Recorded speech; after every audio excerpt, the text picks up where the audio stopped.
The expectations of the Denver Broncos, the fan base that we have with the Denver Broncos, I mean, all that is known throughout the NFL. And I think that to be able to come to an organization that's committed to winning, that's what the standard is winning and winning championships.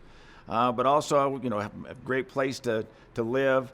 And also a young roster that has a chance to continue to get better and better. And, we've got, with the cap going where it is this year, going down, that, to have the flexibility to maneuver within the roster with where we're set up as far as contracts. And so I think it's a very exciting job for someone to come in here and want to take the reins and have, be given the opportunity to be as good as they can possibly be. John Elway said it, that standard of winning remains the same for the next Broncos general manager. Welcome back to Broncos Weekend, everybody. Now, Broncos country, Joe Ellis and John Elway both said the last couple of years haven't lived up to that standard of which Broncos fans are used to. Alexis, you had a chance to talk to John after the announcement was made that he's going to be stepping back and stepping up into a president's role, the president of football operations. So, in thinking about John's general manager career or being the primary guy for football decision-making for the Denver Broncos, how do you view that broad history of what he was able to accomplish? Well, I obviously am highly impressed by what he was able to accomplish. And what I am going to remember most about his tenure as GM is really, what he is most proud of, and that is leading this Broncos team to their third Super Bowl championship.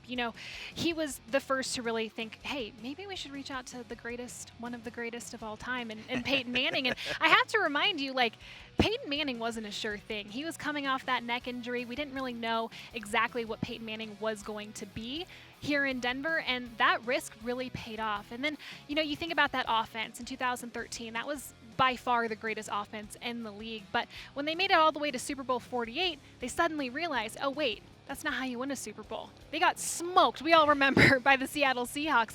So what really impressed me was how he was able to just so quickly turn around and say, you know what, it's defense that wins Super Bowls. So he went out, he signed big-name guys. He signed T.J. Ward, Aqib Talib, DeMarcus Ware. He constructed the core of that Super Bowl 50 roster. And then you also have to remember, hiring Gary Kubiak. Yeah. I mean, that was a guy who found great balance between, Peyton Manning and Brock Osweiler for Super Bowl 50. So as a whole, I just feel like, while the last few years haven't been ideal, and I know fans are a little frustrated with John Elway, he played a massive role, and not one, not two, but 3 Super Bowl championships for this city. So this one's for Pat. This one's for Pat. That's what a great memory that was. Steve, you got to see John as both an executive and as a player. 37 Pro Bowl selections for the guys that he had brought in that Alexis had just mentioned. So when you think about John as a player and then as an executive, how do they compare, and what did you see from him as an executive that might be comparable to his playing days? Yeah, I think he was very consistent in both of those roles. He was a leader. He was really good at what he did. He was humble.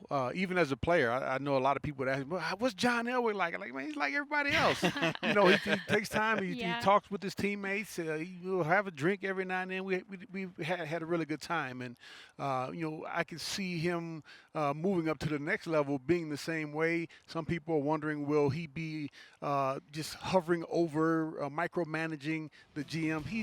That's not his personality. He's going to let the GM come in and do his job. He'll be there as a sounding board for him and give him input when he needs it. But John, I'm very happy for him. He's been working hard, putting in a lot of work, and now he gets to spend a little bit of time with those grandbabies, and it's going to be something special. Broncos are among 6 teams this offseason in the NFL looking for a general manager, so this search is going to get fast and furious very quickly.